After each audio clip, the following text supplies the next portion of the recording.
Hello students, plus one ക്ലാസ്സിൽ നമുക്ക് അക്കൗണ്ടൻസിയിൽ മൂന്നാമത്തെ ചാപ്റ്റർ എത്തുമ്പോൾ നമ്മൾ ജേർണലൈസിംഗ് പ്രോസസ്സിൽ എത്താൻ പോവുകയാണ്. നമുക്കറിയാം അക്കൗണ്ടൻസിക്കകത്ത് ഏറ്റവും പ്രധാനപ്പെട്ട ഏരിയ ആണ് ജേർണലൈസിംഗ് എന്ന് പറയുന്നത്. അപ്പൊ പ്രാക്ടിക്കൽ നമ്മൾ വർക്ക്ഔട്ട് ചെയ്ത് ശീലിക്കണം. അതുപോലെ തന്നെ ഒരിക്കലും ബൈഹാർട്ട് പഠിച്ചുകൊണ്ട് ഇന്നതിന്റെ എൻട്രി ആണ് ഇത് എന്നൊരിക്കലും പഠിക്കാനും പാടില്ല. അപ്പൊ ഏത് ഫിനാൻഷ്യൽ ട്രാൻസാക്ഷൻ വന്നു കഴിഞ്ഞാലും റൂൾസ് അപ്ലൈ ചെയ്തുകൊണ്ട് ജേർണലൈസിംഗ് പ്രോസസ് ചെയ്യാൻ പറ്റുന്ന കുട്ടികളായിരിക്കണം നിങ്ങൾ. പ്ലസ് ടുലേക്ക് എത്തുമ്പോൾ ഒരുപാട് ഗുണം ചെയ്യുന്നതാണ്. അതുകൊണ്ട് ഇപ്പോൾ തന്നെ എല്ലാ റൂളുകളും നമുക്ക് സെറ്റാക്കി വെക്കാം. എങ്ങനെയാണ് എൻട്രി പാസ് ചെയ്യുന്നത് നോക്കാം. നിങ്ങൾക്കറിയാം റെക്കോർഡിംഗ് പ്രോസസ് നമ്മൾ നടത്തുന്ന ജേർണൽ എന്ന് പറയുന്ന ബുക്കിലാണ്. ജേർണൽ ആ പ്രോസസ്സിനെ പറയുന്ന പേര് ജേർണലൈസിംഗ് എന്നാണ്. അതിന്റെ ഫോർമാറ്റ് എല്ലാം കൃത്യമായിട്ട് കുട്ടികൾ പഠിച്ചു വെച്ചിട്ടുണ്ടാവും. ജേർണൽ എൻട്രി എഴുതുന്ന format, journal date column, particular column, ledger folio, debit amount, credit amount, ഇതൊക്കെ സെറ്റാക്കി വെച്ചിട്ടുണ്ടാവും. കൂടാതെ നമുക്ക് ഡെബിറ്റിന്റെയും ക്രെഡിറ്റിന്റെയും ആസ്പെക്ട്സ് മനസ്സിലാകാൻ വേണ്ടി ഡെബിറ്റിന്റെയും ക്രെഡിറ്റിന്റെയും അപ്രോച്ചിലെ നമുക്ക് രണ്ട് അപ്രോച്ചുകൾ ചെയ്യാം. അതിൽ ഏറ്റവും പ്രധാനപ്പെട്ടതാണ് മോഡേൺ അപ്രോച്ച് അല്ലെ. മോഡേൺ അപ്രോച്ച് പ്രകാരം ഡെബിറ്റിന്റെയും ക്രെഡിറ്റിന്റെയും റൂൾസ് നോക്കിക്കൊണ്ട് നമുക്ക് എന്ത് ചെയ്യാം, ജേർണലൈസിംഗ് പ്രോസസ് ചെയ്യാൻ സാധിക്കുകയും ചെയ്യും. ഈ മോഡേൺ അപ്രോച്ച് കൃത്യമായിട്ട് നിങ്ങൾ പഠിച്ചു വെച്ചതാണ്. കുട്ടികൾക്കെല്ലാം അറിയാം അസറ്റ്, അതുപോലെ തന്നെ ലയബിലിറ്റി, ക്യാപിറ്റൽ, എക്സ്പെൻസ്, റവന്യൂ, ഇവയൊക്കെ ഉണ്ടാവുന്ന ചേഞ്ച് ഇല്ലേ, ആ ചേഞ്ചിനനുസരിച്ച് കൊണ്ട് നമുക്ക് ഡെബിറ്റ് ആണോ ക്രെഡിറ്റ് ആണോ എന്ന് മനസ്സിലാക്കലാണ് നമ്മളുടെ പതിവ്. സോ ഇൻക്രീസ് ഡിക്രീസ് എന്ന് പറയുമ്പോൾ അതിന്റെ കൂടുതലും കുറയിലൊക്കെയാണ്. അസറ്റ് ഇൻക്രീസ് ആവുന്ന സമയത്ത് ഡെബിറ്റ് ആണ്, അസറ്റ് ഡിക്രീസ് ആവുന്ന സമയത്ത് ക്രെഡിറ്റ് ആണ്, ലയബിലിറ്റി ഡിക്രീസ് ആവുന്ന സമയത്ത് ഡെബിറ്റ് ആണ്, ഇൻക്രീസ് ക്രെഡിറ്റ് ആണ്, ക്യാപിറ്റൽ ഡിക്രീസ് ഡെബിറ്റ് ആണ്, ഇൻക്രീസ് ക്രെഡിറ്റ് ആണ്, എക്സ്പെൻസ് ലോസ് ലൈക്ക് സാലറിയിലെ റെന്റ് പെയ്ഡ് ഒക്കെ ഉണ്ടാവും. അപ്പൊ ഇൻക്രീസ് ഡെബിറ്റ് ആണ്, ഡിക്രീസ് ക്രെഡിറ്റ് ആണ്. Incomes and revenues like sales, commission received ഒക്കെ ഉണ്ടായിരിക്കും. അത് ഡിക്രീസ് ആവുന്ന ഡെബിറ്റ് ആണ്, ഇൻക്രീസ് ആവുന്ന ക്രെഡിറ്റ്. ഈ റൂള് മക്കൾക്ക് എല്ലാവർക്കും അറിയാം. ഈ റൂള് നിങ്ങൾ ഓക്കെ ആണ്. പക്ഷേ റൂള് വെച്ചുകൊണ്ട് എങ്ങനെയാണ് കൃത്യമായിട്ട് നമുക്ക് ജേർണൽ എൻട്രി പാസ് ചെയ്യാൻ സാധിക്കുക, കീറി മുറിച്ചുകൊണ്ട് പഠിക്കാം. സോ സം ട്രാൻസാക്ഷൻസ് ഞാനിവിടെ 4 ട്രാൻസാക്ഷനൊക്കെ വേണ്ടി ഒരുക്കി വെച്ചിട്ടുണ്ട്. ആ 4 transaction journalise the following transaction 2022 April 1, 3, 6, 20 ഈ 4 ട്രാൻസാക്ഷൻ നമുക്ക് എൻട്രീസ് പഠിക്കാൻ വേണ്ടി മാത്രം ഒന്ന് ജസ്റ്റ് തന്നാണ്. എങ്ങനെയാണ് ജേർണൽ എൻട്രിയിലേക്ക് അല്ലെങ്കിൽ ജേർണലിലേക്ക് ആ എൻട്രി നമുക്ക് റെക്കോർഡ് ചെയ്യാൻ പറ്റുന്നത്, എങ്ങനെയാണ് ഡെബിറ്റ് ആസ്പെക്റ്റും ക്രെഡിറ്റ് ആസ്പെക്റ്റും കൃത്യമായി നമുക്ക് നിർണ്ണയിക്കാൻ പറ്റുന്നത്. മേ ബി നിങ്ങളൊരു സ്റ്റാർട്ടപ്പ് ബിസിനസ് ക്യാഷ് എന്ന് പറയുമ്പോൾ ഓട്ടോമാറ്റിക് നിങ്ങളുടെ മനസ്സിലേക്ക് ആ ഒരു എൻട്രി വന്നിട്ടുണ്ടാവും. പക്ഷെ നിങ്ങൾ ബൈഹാർട്ട് പഠിക്കാതെ നമ്മൾ കൃത്യമായിട്ട് എന്ത് ചെയ്യാൻ പറ്റും, നമുക്ക് എങ്ങനെയാണ് ആ അപ്രോച്ച് അപ്ലൈ ചെയ്യുന്നത് എന്ന് നോക്കാം. C started business with cash, ഇത് ഞാൻ കീറി മുറിക്കാൻ പോവുകയാണ്. സ്റ്റാർട്ടഡ് ബിസിനസ് ക്യാഷ് എന്ന് പറയുമ്പോൾ ഇതിനകത്ത് 2 കാര്യങ്ങളാണ് അല്ലെ. സ്റ്റാർട്ടഡ് ബിസിനസ് ക്യാഷ് എന്ന് പറയുമ്പോൾ ഇതിനകത്ത് 2 കാര്യങ്ങളാണ്. ഒന്നാമത്തത് ഇവിടെ ക്യാഷ് എന്ന് പറയുന്ന ഒരു എലമെന്റ് അല്ലെ, ക്യാഷ് ഉണ്ട്, അതുപോലെ തന്നെ ക്യാപിറ്റലും. ഈ ട്രാൻസാക്ഷനകത്ത് 2 കാര്യങ്ങളാണ്, ക്യാഷ് ആൻഡ് ക്യാപിറ്റൽ. ഓക്കെ അല്ലെ. അങ്ങനെയാണെങ്കിൽ ഈ ബിസിനസ് സ്റ്റാർട്ട് ചെയ്യുന്നതിന് മുമ്പേ അല്ലെങ്കിൽ സ്റ്റാർട്ട് ചെയ്യുന്ന തൊട്ട് മുമ്പേ തന്നെ ഈ ബിസിനസ്സിനകത്ത് ക്യാഷ് എന്ന് പറയുന്നത് 0 ആയിരുന്നു, ക്യാപിറ്റൽ എന്ന് പറയുന്നത് 0 ആയിരുന്നു. ക്ലിയർ അല്ലേ. അതെ, ക്യാപിറ്റൽ നമ്മുടെ ഫേമിന്റെ അകത്ത് ഇല്ലായിരുന്നു, അതുപോലെ തന്നെ ക്യാഷ് നമ്മുടെ ഫേമിന്റെ അകത്ത് ഇല്ലായിരുന്നു. See when a business man investing money, അയാൾ ബിസിനസ്സിലേക്ക് പൈസ ഇൻവെസ്റ്റ് ചെയ്യുന്നതോട് കൂടി നമ്മുടെ കയ്യിലുള്ള ക്യാഷ് ഇൻക്രീസ് ആവും. 1 lakh rupees ആണ് ഇവിടെ ഇൻവെസ്റ്റ് ചെയ്തിരിക്കുന്നത്. ഓക്കെ അല്ലേ. അപ്പൊ 1 lakh rupees ഇൻവെസ്റ്റ് ചെയ്തിട്ടുണ്ടെങ്കിൽ ആ 1 lakh rupees is coming in the form of cash അല്ലെ. ഒരു ഫോം അല്ലെ ക്യാഷ് ആയിട്ട് ആ ഫേമിലേക്ക് വന്നിരിക്കുന്നത്. അപ്പൊ എന്താവും, നമ്മുടെ ക്യാഷ് ബാലൻസ് ഇൻക്രീസ് ആവും അല്ലെ, ക്യാഷ് ബാലൻസ് ഇൻക്രീസ് ആവും. അതേപോലെ തന്നെ 0 ആയിരുന്ന ക്യാപിറ്റൽ എന്താവും, ഇൻക്രീസ് ആവില്ല, ക്യാപിറ്റലും ഇൻക്രീസ് ആവും. സോ ഇവിടെ ഉണ്ടാകുന്ന എഫക്ട് എന്ന് പറയുന്നത് കൂടുക എന്ന് പറഞ്ഞാൽ ഇൻക്രീസ് അല്ലെ, ഇൻക്രീസ്. അപ്പൊ cash is an example of asset. Cash നമുക്ക് അസറ്റിന്റെ എക്സാമ്പിൾ അല്ലെ, ക്യാഷ് ഒരു അസറ്റിന്റെ എക്സാമ്പിൾ ആണ്. അസറ്റിന്റെ എക്സാമ്പിൾ ആയതുകൊണ്ട് തന്നെ ക്യാഷ് ഇൻക്രീസ് ആവുമ്പോൾ അസറ്റ് ഇൻക്രീസ് ആവുന്നു. അസറ്റ് ഇൻക്രീസ് ആവുന്ന സമയത്ത് അല്ലെ, അസറ്റ് ഇൻക്രീസ് ആവുമ്പോൾ what is the rule, asset increase ആവുന്ന സമയത്ത് എന്ത് ചെയ്യണം, ഡെബിറ്റ് ചെയ്യണം. സോ ഇവിടെ ക്യാഷ് എന്ന് പറയുന്ന ഐറ്റം അല്ലെ, ക്യാഷ് എന്താണ്, ഡെബിറ്റ് ആണെന്ന് മനസ്സിലാക്കി. അപ്പൊ ഡെബിറ്റും ക്രെഡിറ്റും മനസ്സിലാക്കുക എന്നുള്ളത് മാത്രമേ ഉള്ളൂ ഇതിനകത്ത് പ്രധാനപ്പെട്ട ഒരു സംഭവം അല്ലെ.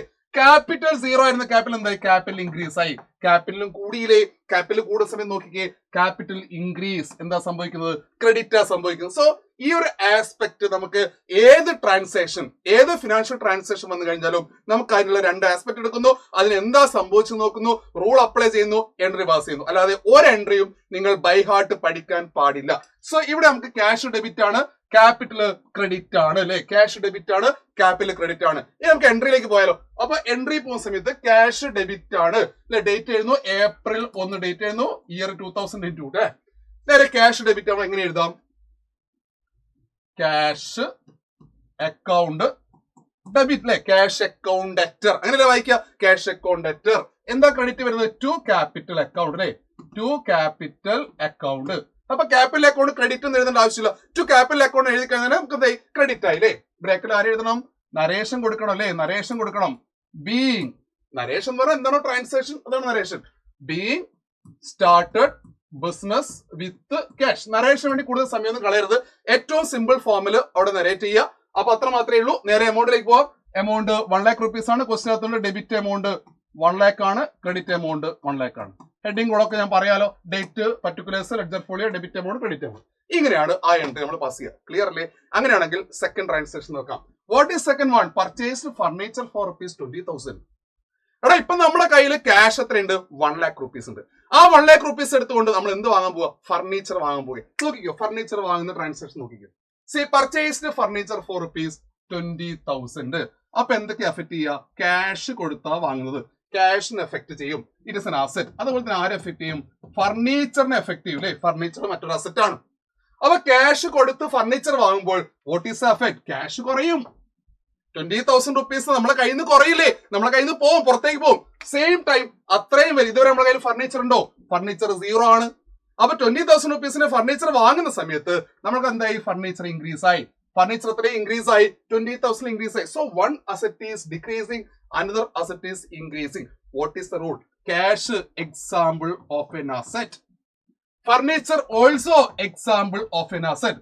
Asset increase and asset decrease. Okay അല്ലേ? നോക്കിക്കേ, അസെറ്റ് ഇൻക്രീസ് ആവുമ്പോൾ ഡെബിറ്റ്. അപ്പൊ ഫർണിച്ചർ ആരാ? ഡെബിറ്റ്. ദെൻ അസെറ്റ് ഡിക്രീസ് ആവുമ്പോൾ ക്രെഡിറ്റ്. ക്യാഷ് ആരാ? ക്രെഡിറ്റ്. കിട്ടിയില്ലേ? എൻട്രി നിങ്ങളെ മനസ്സിൽ വരുന്നില്ലേ? എൻട്രി നിങ്ങളെ മനസ്സിൽ വരുന്നില്ലേ? So we are moving to the journal entry.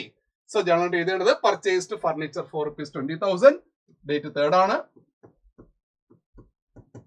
Furniture account debit അല്ലേ? To cash. Cash account being purchased furniture. Narration അധികം പ്രാധാന്യം കൊടുക്കണ്ട. See amount same amount question അകത്തുണ്ട്. 20,000 rupees. ക്ലിയർ അല്ലേ? ക്ലിയർ അല്ലേ? അങ്ങനെയാണെങ്കിൽ തേർഡ് വൺ പഠിച്ചാലോ. Purchased goods for cash. Purchased goods for cash. How we can explain? നോക്കിക്കേ മക്കളെ, purchased goods for cash. Purchased goods for cash ആകുമ്പോൾ ഇവിടെ ക്യാഷ് തന്നെയാണ് വീണ്ടും വരുന്നത്. പർച്ചേസസ് എന്താണ് പറയുന്നില്ല, പർച്ചേസസ് ആണ്. Purchases is an expense. Okay, ഇവിടെ വീണ്ടും ക്യാഷ് ഡിക്രീസ് ആവുന്നു. ക്യാഷ് ഡിക്രീസ് ആവുമ്പോൾ അസറ്റ് ഡിക്രീസ് ആവുന്നു. ക്യാഷിന് വീണ്ടും എന്ത് സംഭവിക്കും? ക്രെഡിറ്റ് സംഭവിക്കും. No doubt. അതേസമയം തന്നെ പർച്ചേസ് വരുന്നു. പർച്ചേസ് വരെ നമ്മളൊന്നും ചെയ്തില്ല, 0 ആയിരുന്നു. വീണ്ടും നമ്മൾ പർച്ചേസ് ചെയ്യുന്നു. പർച്ചേസ് ചെയ്യുമ്പോൾ ഇൻക്രീസ് ആവുന്നു. Purchase is an example of expense. ഒരു ചെലവല്ലേ? എക്സ്പെൻസ് അല്ലേ? അങ്ങനെയാണെങ്കിൽ എക്സ്പെൻസ് ഇൻക്രീസ് ആവുന്നു. എക്സ്പെൻസ് ഇൻക്രീസ് ആവണമെങ്കിൽ എന്താ? ഡെബിറ്റാ. അപ്പൊ ഇവിടെ പർച്ചേസിന് ഡെബിറ്റ് ആണ്, ക്യാഷിന് ക്രെഡിറ്റ് ആണ്. Very simple. We can go to the entry. ഇവിടെ നമ്മൾ ഫർണിച്ചർ വാങ്ങുമ്പോഴാണ് ക്യാഷ് പോയത്. ഇപ്പോൾ പർച്ചേസ് ചെയ്യുമ്പോഴാണ്. മറ്റൊരു വ്യത്യാസമൊന്നുമില്ല. 6th, date 6. അപ്പൊ ഫർണിച്ചർ വരെ purchases. Purchases account debtor to cash account. Amount same 20,000. Clear അല്ലേ? ബീങ് പർച്ചേസ്ഡ് അല്ലേ? Being purchased goods. Okay, then date കഴിഞ്ഞ് 20 ആണ്. 20 4ാമത്തെ ട്രാൻസാക്ഷൻ. ഇപ്പൊ സിമ്പിൾ ആണല്ലേ? So sold goods for cash ₹30,000. നമ്മൾ പ്രൊഡക്റ്റ് ഒക്കെ ഉണ്ടാക്കി. ആ പ്രൊഡക്റ്റ് നമ്മൾ എന്ത് ചെയ്യാം? സെയിൽസ് നടത്തി. ക്യാഷ് സെയിൽസ് ആണ്. രണ്ട് രീതിയിൽ സെയിൽസ് നടത്താം, ക്യാഷും ക്രെഡിറ്റും. ഇവിടെ സോൾഡ് ഗുഡ്സ് ഫോർ ക്യാഷ് എന്ന് പറയുന്നത് it is an example of cash sale. So we are moving how we can explain cash sales. നോക്കിക്കോ, see sold goods for cash. വീണ്ടും ക്യാഷ് വരുന്നു. സെയിൽസ് എന്ന് പറയുന്ന മറ്റൊരു എലമെന്റ് വരുന്നു. അപ്പം സെയിൽസ് നടത്തുമ്പോൾ നമ്മുടെ ക്യാഷ് എന്താ? കൂടും. ക്യാഷ് കൂടും, ഉറപ്പാണ്. ക്യാഷ് വർദ്ധിച്ചു. അപ്പൊ cash is an example of asset. Asset increase ആവുന്നു. അപ്പൊ ക്യാഷ് എന്താവണം? ഡെബിറ്റ് ആവണം അല്ലെ? അസറ്റ് ഇൻക്രീസ് ആവുമ്പോൾ ക്യാഷ് എന്ത് ചെയ്യണം? ഡെബിറ്റ് ചെയ്യണം. സെയിൽസ്, ഇതുവരെ നമ്മൾ സെയിൽസ് ഒന്നും നടത്തിയിട്ടില്ല. നമ്മൾ സെയിൽസ് നടത്താൻ പോവുകയാണ്. അപ്പൊ ഇതുവരെ സെയിൽസ് നടത്തിയിട്ടില്ലെങ്കിൽ സെയിൽസ് എന്താണ്? ഇൻക്രീസ് ആയി. Sales increased. Okay, sales is an example of revenue ആണ് അല്ലെ? റവന്യൂ ആണ്. അപ്പൊ റവന്യൂ ഇൻക്രീസ് ആയി. റവന്യൂ ഇൻക്രീസ് ആകുമ്പോൾ ക്രെഡിറ്റ് ആണ് വരിക. അപ്പൊ സെയിൽസ് എന്ത് ചെയ്യണം? ക്രെഡിറ്റ് ചെയ്യണം. രണ്ട് എലമെന്റും മനസ്സിലായി. ആര് ഡെബിറ്റ് ആര് ക്രെഡിറ്റ് മനസ്സിലായി. നേരെ നമുക്ക് എന്ത് ചെയ്യാം? എൻട്രിയിലേക്ക് പോലെ. എൻട്രി ഇങ്ങനെയാണ് വരിക. ഡേറ്റ് 20 ആണ്. ക്യാഷ് റിസീവ്ഡ് ആണ് അല്ലെ? Cash account debit. എങ്ങനെയാ ക്യാഷ് വന്നത്? ടു സെയിൽസിലൂടെയാണ് അല്ലെ? Sales account being sold goods for cash. Amount ഒന്നിಗೆ 30,000 ആണ്. റൈറ്റ്? 30,000 is the amount. ഇങ്ങനെ കൺസെപ്റ്റ് മനസ്സിലാക്കിക്കൊണ്ട് ഏത് ഫിനാൻഷ്യൽ ട്രാൻസാക്ഷൻ വന്നു കഴിഞ്ഞാലും ഏത് സാമ്പത്തിക ഇടപാട് വന്നു കഴിഞ്ഞാലും അതിന് കൃത്യമായ റൂൾ അപ്ലൈ ചെയ്തുകൊണ്ട് ജേണൽ എൻട്രി പാസ് ചെയ്യുന്ന കുട്ടികളായിരിക്കണം നിങ്ങൾ. ഒരിക്കലും ഒരു എൻട്രി നിങ്ങൾ ബൈഹാർട്ട് പഠിക്കരുത്. കൺസെപ്റ്റ് ഓറിയന്റഡ് ആയിട്ട് അതിന്റെ റൂൾസ് അപ്ലൈ ചെയ്തുകൊണ്ട് എൻട്രീസ് പഠിക്കുക, അടിപൊളിയാക്കുക. All the best.